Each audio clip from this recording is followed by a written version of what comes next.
Now broadcasting from his hidden bunker and fully stocked bar, it is the Saturday Report with Colt Sebastian Taylor.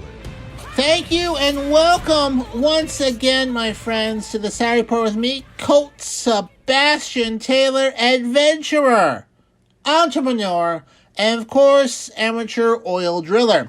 And welcome to AWSM Radio, an independent digital-only radio station that plays today's best music, old school classics, along with a rotating cast of all-star DJs.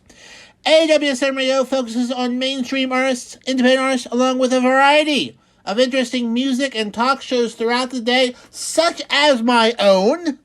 All we do here is entertain, inspire, and inform.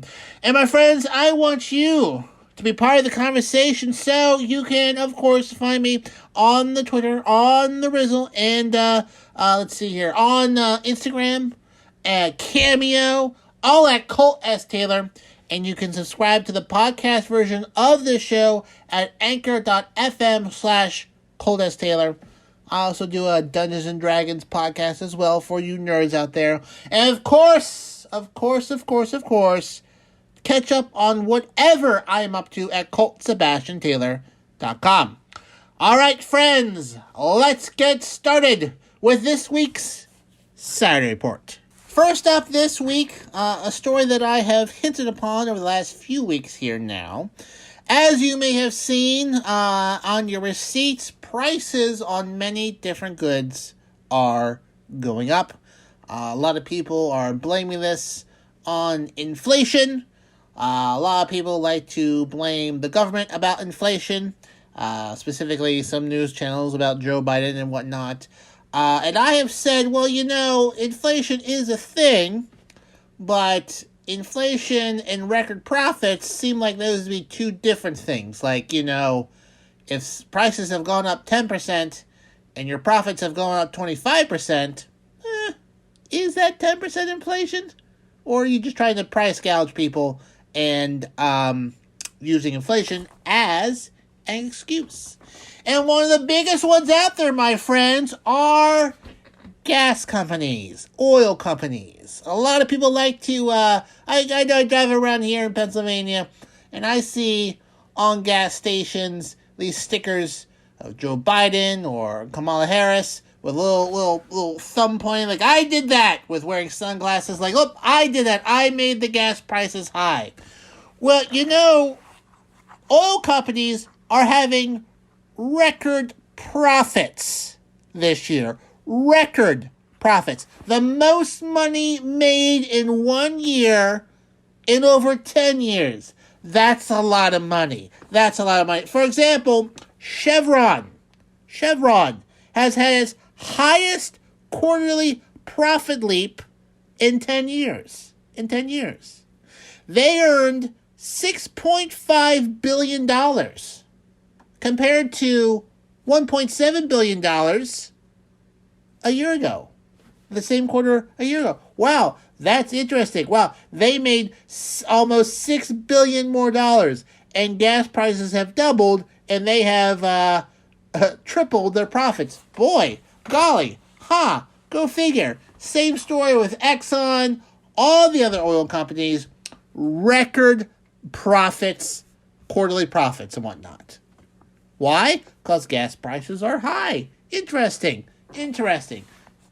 Now, is high gas prices the reason why everything is expensive? Of course not. That is silly. There's lots of other things that make things work in this world, but gas is a big one, okay? The fruit that you're buying at your grocery stores, they get shipped. What do trucks run on? Gasoline and diesel. Where do they come from? Mostly oil. There's some like biodegradable diesel out there. But that's why prices are high. You fools. Companies are gouging you, okay? You know, if there's record profits and record prices for items, well, golly. It should not be that hard of a connection, folks, okay? Now listen, are companies allowed to raise prices? Absolutely. Are they allowed to make as much money as possible? Absolutely. More power to them. If I owned $1 billion company and I could somehow triple my profit in one quarter, would I do that? Yeah, I would. But there is something notably underhanded and convenient that blaming it all on inflation is the reason why things are high. Okay? It just doesn't work like that. All right, now listen. I am a small business owner. I am self-employed. I'm a self-made adventurer. You know, last year, my overall profits for my business increased. Guess what I did last year? I ticked up my prices to make more money. Did I blame it on inflation? No, I did not. I needed to make more money because my costs rose. From what? Health, transportation, gas-related things. Okay, so my prices went up because I'm getting charged for more things because they're getting charged more things. Okay, just the way it works. So before you print off your very expensive stickers and decide to vandalize gas pumps with your petty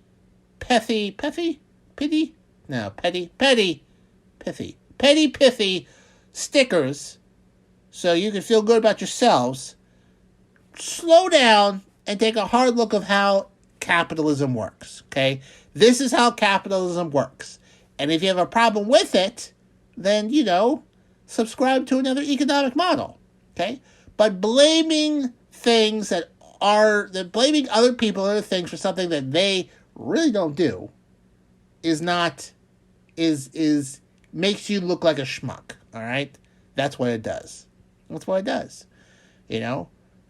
like, I also don't understand. I hear this a lot from my right-leaning associates that gas prices are up because something oil pipeline and something drilling and something. Okay, listen. Again, if there was a shortage of oil, why are there record profits? All right? Simple as that. I also blame high oil prices also on commodity traders. They're the folks that buy oil months in advance. I mean, they drive up prices and so they can make money too. Again, that's the way commodities work, but that's also why things are terrible in terms of gas prices. Okay? I know, it's a very complicated concept. I certainly understand it. Took me a while to wrap my head around it. But sticking stickers on gas pumps won't lower any prices and makes you look like an idiot. And then some poor new trainee needs to go out there with a razor and try to scrape it off without damaging the gas pump at a wage that is probably entirely too little. Well, actually, gas stations, they're paying $15 an hour, so that's not too bad of a wage. But just stop. We now go to vacations. Yes, I'm going on vacations here soon. In fact, in June, I will be in Ireland for 3 weeks, so you probably shouldn't expect to hear me during that time because I won't have my recording equipment with me because I'll be enjoying the fine Irish life. But anyways, I'm also doing other vacations next year. I'm kind of a mover and shaker. Got my own personal vacation guy, Gabe Ramos. You should hit him up, Marriott Vacation Club. Tell him that Colt Sebastian Taylor sent you. But enough about that. I'm talking about souvenirs. I love souvenirs. I always get souvenirs when I'm on vacations. In fact, anywhere I go, of note, I usually try to pick up a magnet and stick it on my fridge. That's my little thing that I like to do. I also like sending postcards that I do. Maybe one week I will send a postcard to anyone who wants a postcard from me. I'll give you a week to submit your addresses, and I'll send you a postcard from Colt Sebastian Taylor. But anyways, souvenirs. There's something that people pick up. Now, a recent family went to Israel to visit that fine country. I wouldn't mind visiting some parts of Israel. Some parts a little more dicey than others.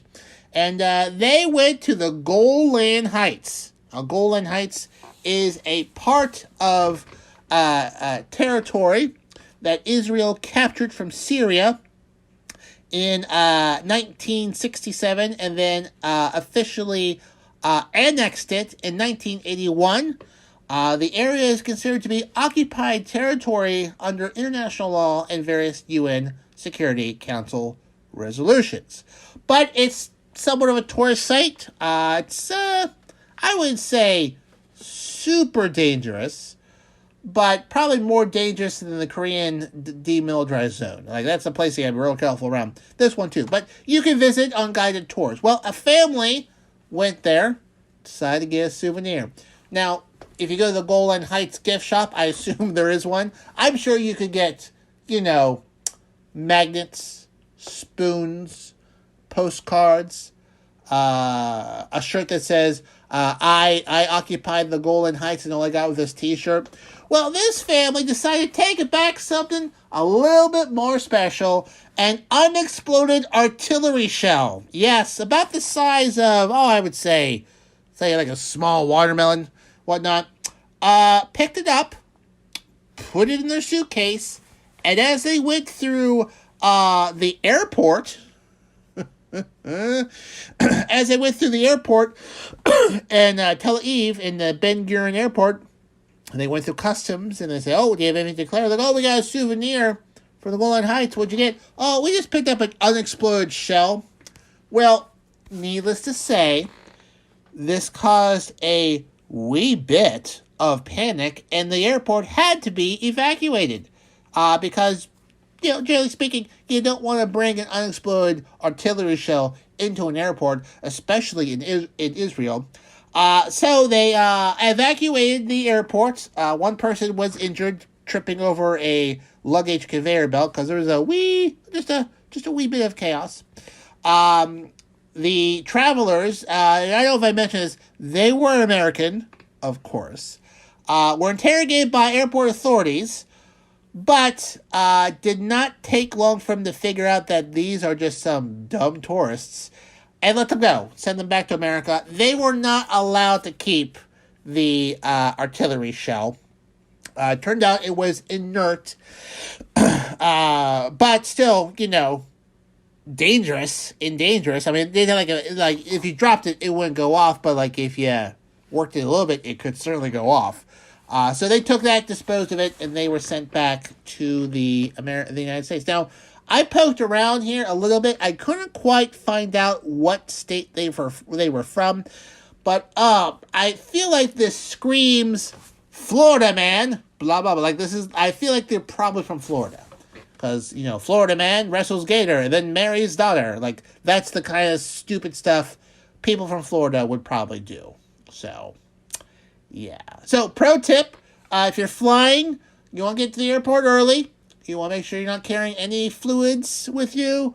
Make sure you have the proper ID, ticket, have a carry-on with very essential things on many occasions, and leave all artillery shells from the 1960s/80s on the battlefield and don't take them home. That's generally frowned upon. We now go back to business and profits and whatnot. I was just talking about oil companies. When Amazon, another huge conglomerate business, reported their quarterly results this week, this first quarter results, lost $3.8 billion. Whoa, boy. That's not great. Yeah. So Amazon, obviously, Amazon Prime, shipping company, movies, books, etc., lost almost $4 billion in the first quarter. And obviously, shares went down quite a bit. And, boy. Yeah. So they said they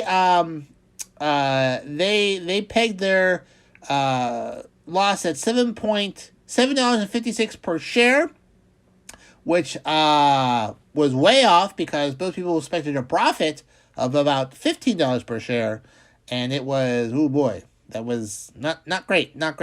So while revenues rose from last year, they made $116.4 billion. Analysts were expecting 116.3. They still lost money in the first quarter. In fact, Ad revenue services were almost $8 billion. Web services were $18 billion. All that's up, but they still lost money. They had to write off $6.7 billion on their investment in a electronic vehicle maker, Rivian. So they invested that money, but like they haven't made any money from that, so they had to write that off. So even though they made, money, that $7.6 billion write-off did knock them down. So they're hoping that they will be doing well for the rest of the year, but they are expecting weaker than forecasted results, just because of there's no longer an issue in terms of COVID stuff. They feel like they have their staffing and physical location secure in terms of having people there, but the Ukrainian war and various increases in commodities and products because of that disruption is putting pressure on their business. So we'll see what happens. Their shares went down 12% last week to a bargain price of $2,536.42 per share. So, if you got $2,600 in the bank, you can buy one share of Amazon. Look at that. So the shareholders will expect to have a stock split soon. They will, I guess they'll be doing some stock splitting. I don't really know what they're aiming for that. I think what they want to do is lower the price of the stock so it's more accessible to other people. So they will do a stock split at some point. So I don't have Amazon stock, so I don't care. But they did lose almost $4 billion in the first quarter of business of this year, which is a wee bit of money. But I'll tell you what is never a loss in terms of time spent. It's listening to my pal DC. That's right. DC, our in-house DJ here on AWSM Radio. He mixes it up every weekend. You've got DC live in effect on Fridays from 9 p.m. to 10. I think it's an hour show. Yeah, I lose track of time sometimes, but it starts at 9 p.m. You do not want to miss out while he splashes it on the ones and twos, kicking the beach from South Florida every Friday. And then if that's not enough for you, DC House Party Saturdays. DC is going to be bringing his DJing to the max. House Party Saturdays give you the Miami vibe without actually having to go down there and partying next to a family who try to bring artillery shell back from the Middle East. From the top clubs to the bars, DC will bring the party to you. That's Saturdays at 10. And then once again, my friends, DC live in effect on Sundays at 10 p.m. So you'll just close out your weekend with some delightful music. So, just to recap, it's DC live in effect Fridays at 9, DC House Party Saturdays at 10, and then DC live in effect once again Sundays at 10. Right here, my fantastically groovy dancing friends on AWSM Radio. Next up, folks, and I'm only going to briefly talk about this because this is all over the news. Just want to offer some of my own little commentary. Noted supervillain Elon Musk, who owns the Tesla, SpaceX, and just looks like a Bond villain, will apparently buy Twitter for over $40-some billion. At least that's the idea that he's doing. I'm not super convinced he'll follow through with it. I wouldn't be surprised if he backs out somehow, and this is just some way for him to make money. As you may or may not know, he was sued by the SEC for making some statements on Twitter that drove up stock prices, and then he didn't do it, and then there was some thought that maybe he did that on purpose to make a little bit of short-term money and whatnot. So now he says he's buying it to promote free speech. Folks on the right are super excited. Folks on the left are super upset. Some people are leaving Twitter altogether. I myself am not. I am not. But I think the only sort of commentary I will make on this, because there's plenty of other folks who have a little bit more experience and expertise and will go on for much longer than I will, is that a lot of people are high-fiving this like this is a big win for them. Like, this is it. This is a big win. We win, etc., etc. Things are going to be great now. And it's the same sort of vibe that I feel that, like, between 2016 and 2020, there was a sort of vibe going on that any day now, hundreds of thousands of indictments are going to be unleashed. And all these people are being arrested. You just have to wait. This is it. This is it. Oh, boy. Hillary's going to jail. And I feel like the vibe of folks who are really excited by Elon Musk buying Twitter is like the same sort of hopeful, everything's going to be solved, you just have to wait. And, gosh, I feel like they're going to be horribly, horribly, horribly disappointed. I mean, Elon Musk is spending $40-some billion here, like a third of his net worth. He's going to want to make money off of it, and letting in every slack-jawed yokel who's been kicked off from Twitter since 2015 back onto Twitter is probably going to hurt the value of the brand. Just saying. So, we'll see. I'll still be on there. I mean, I don't really see another platform that I would excel at. Of course, I got all of you here on here. But, yeah, something interesting to watch. A lot of people who are super excited about this, I feel like they're going to be disappointed. Speaking of technology, we now go to science and technology, where scientists have discovered a one-way superconductor, which was thought to be impossible. Now, there's a lot of terms thrown around here. I will try to keep them as straightforward as possible. There are, like conductors, semiconductors, and superconductors. We're talking about electricity, power, the flow of energy, basically. Now, the wires in your house are conductors. You have your phone plugged in or computer plugged in. Electricity goes through those, generally in one way, through those wires to power your devices. Now, how that exactly works, folks aren't super sure how that works. Is power flowing through? There's some thoughts that electrons are sort of like just being nudged forward ever so slowly through the system. It doesn't really matter that much. But those are like conductors. Now, computers have semiconductors. These are very small chips that make up, your computer chips. And those are important because energy, electricity, information, etc., flows quicker through semiconductors. Okay, they flow quicker through them. That's why computers are faster. That's why the cell phone that you could be listening to this show has more computing power than the computer that helped people land on the moon, because they didn't have really semiconductors back then. They had to use vacuum tubes and things like that. So those are important. Okay, semiconductors. Now, superconductors, okay, the next level up, those have an amazing ability to let energy, electricity go through it, almost with no resistance.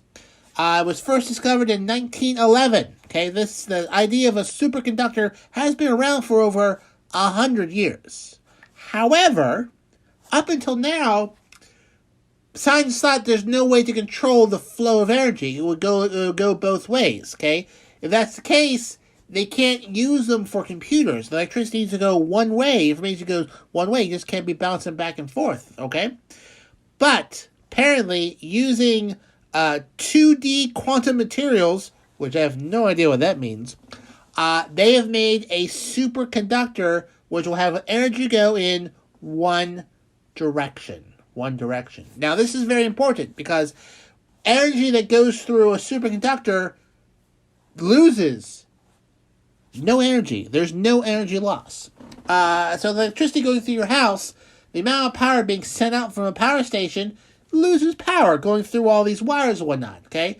think of like gas in a car. I mean, it could go, but then it goes less and less and less and less. There needs to be boosters, transformers, stuff like that. Semiconductors, still a little bit loss of energy. But superconductors, no energy loss whatsoever. So the analogy that I've read is that this is very important, because if you could make a wire between Earth and the moon of a superconductor material and send electricity there, there would be no loss of electricity. Like, no electricity, no energy is lost in a superconductor material.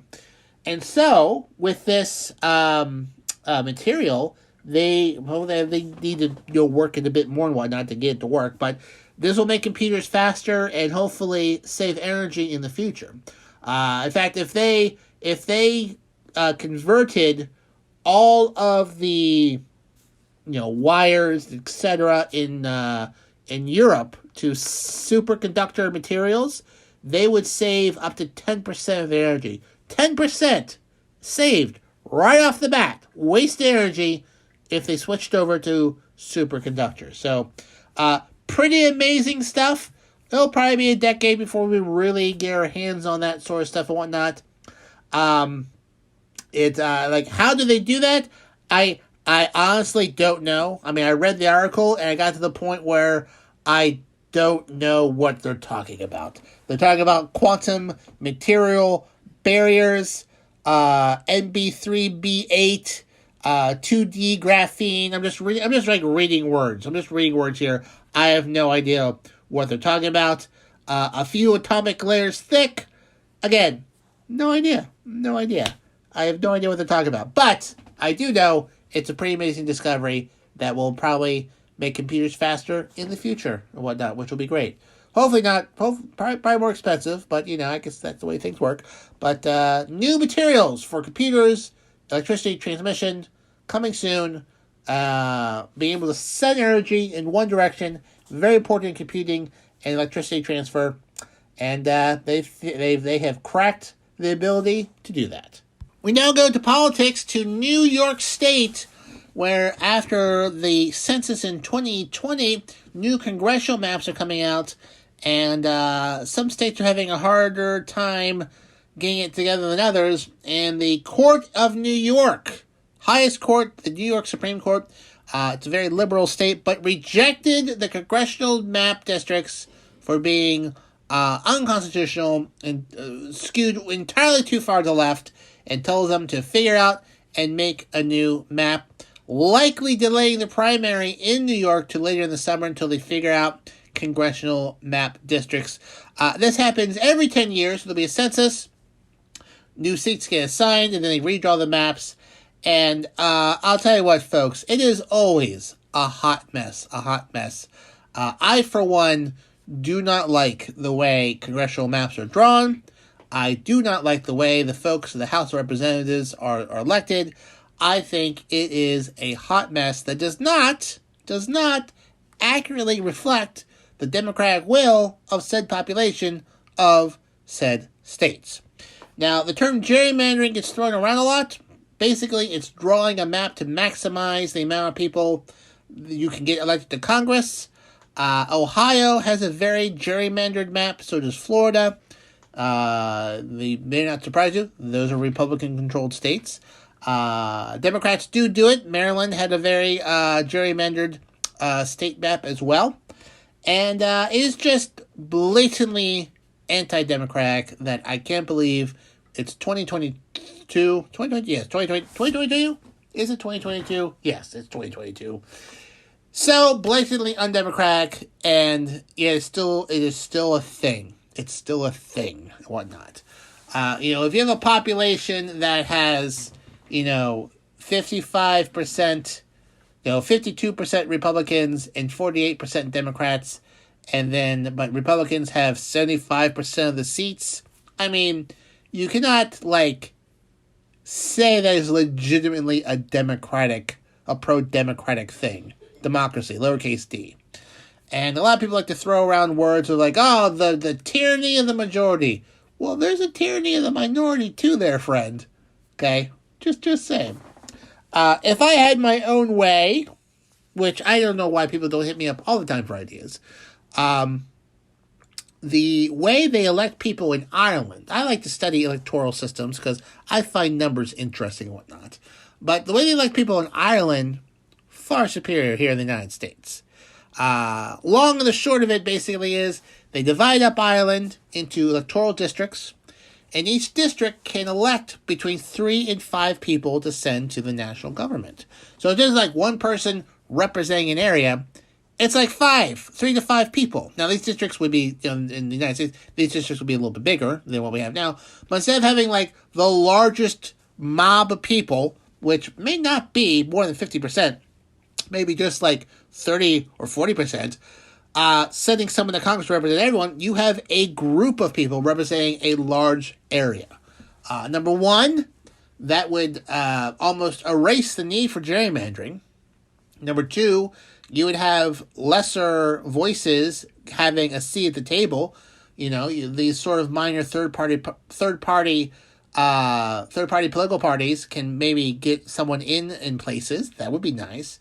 And then again, you have a group of people representing a group of people, as opposed to one person representing a defined area for 10 years that was drawn so that maximized political power by one party or not. So, will it ever happen? No, it won't, because there's no incentive for a two-party system to invite other people into the sandbox.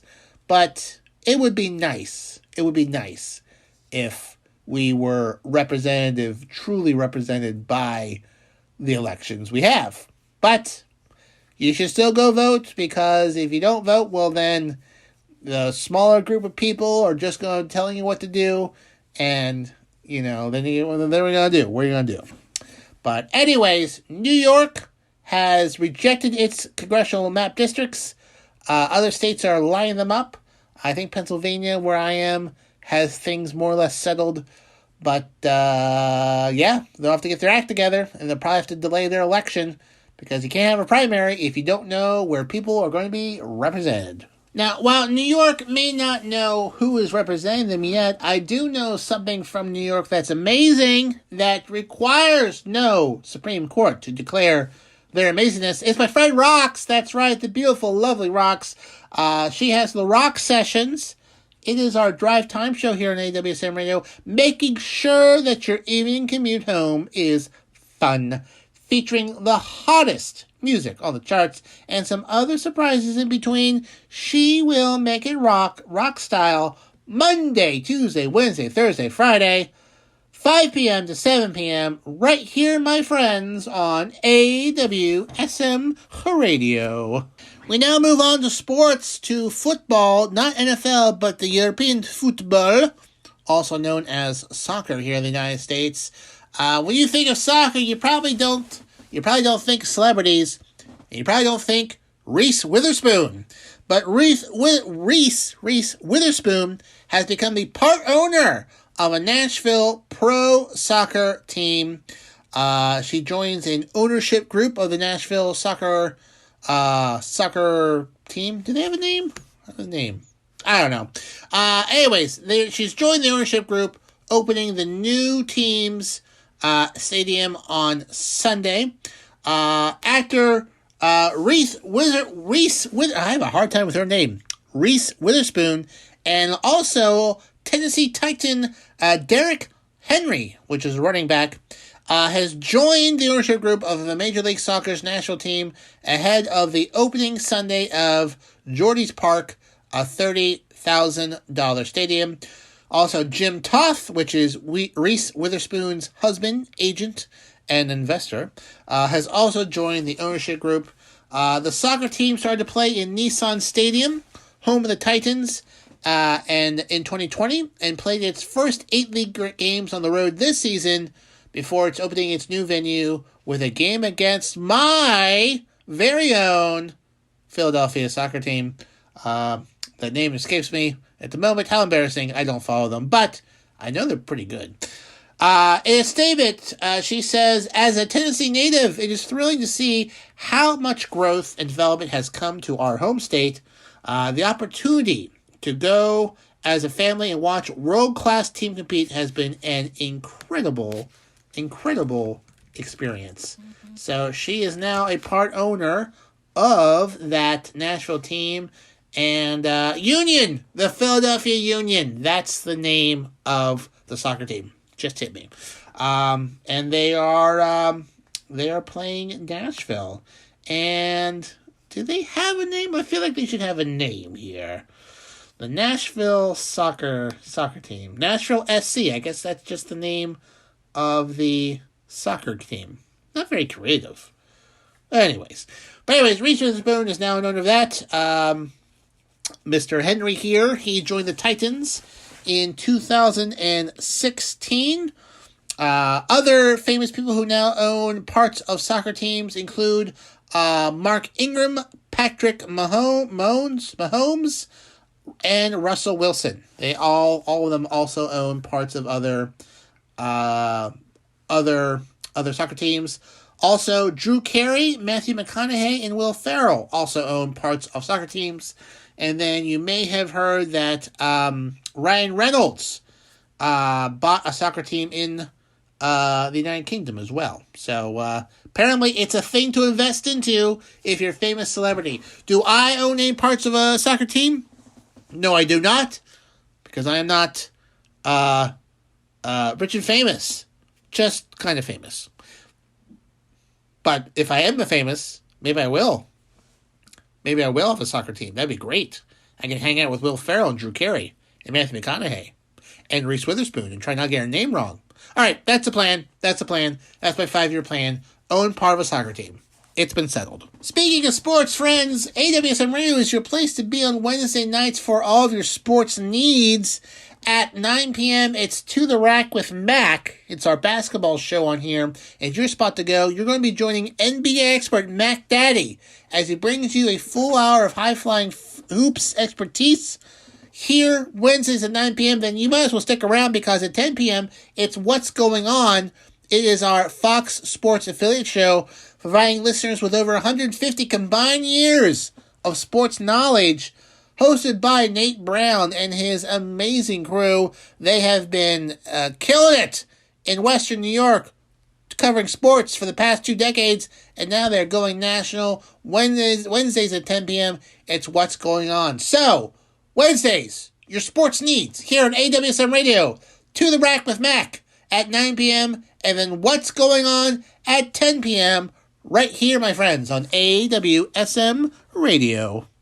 5 this week in Italy, the U.S. Army gave a 90-year-old woman a cake. Why, you ask?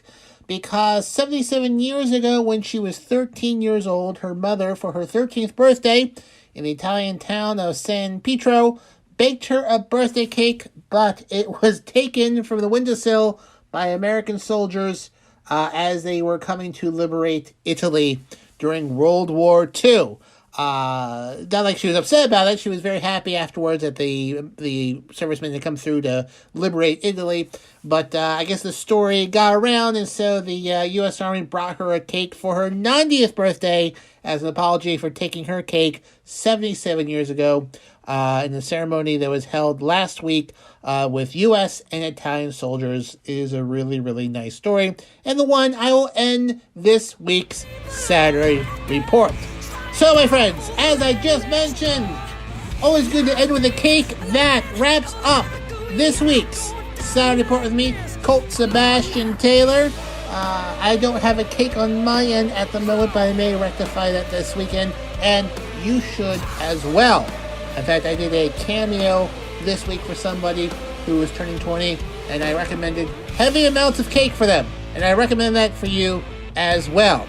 So, thank you for joining me here today. Find me on the Twitter, on the Cameo, and of course, the podcast version of the show at Anchor.fm. Everything at Colt S. Taylor. Please follow and bookmark ColtSebastianTaylor.com for all of my everyday activities. And just thank you for joining me here this week. I really, really enjoyed this week's stories. I hope you've enjoyed them as well. Until next time, my soon-to-be cake-filled tummy friends, I am, of course, your friend, Colt Sebastian Taylor, and I'll see you later.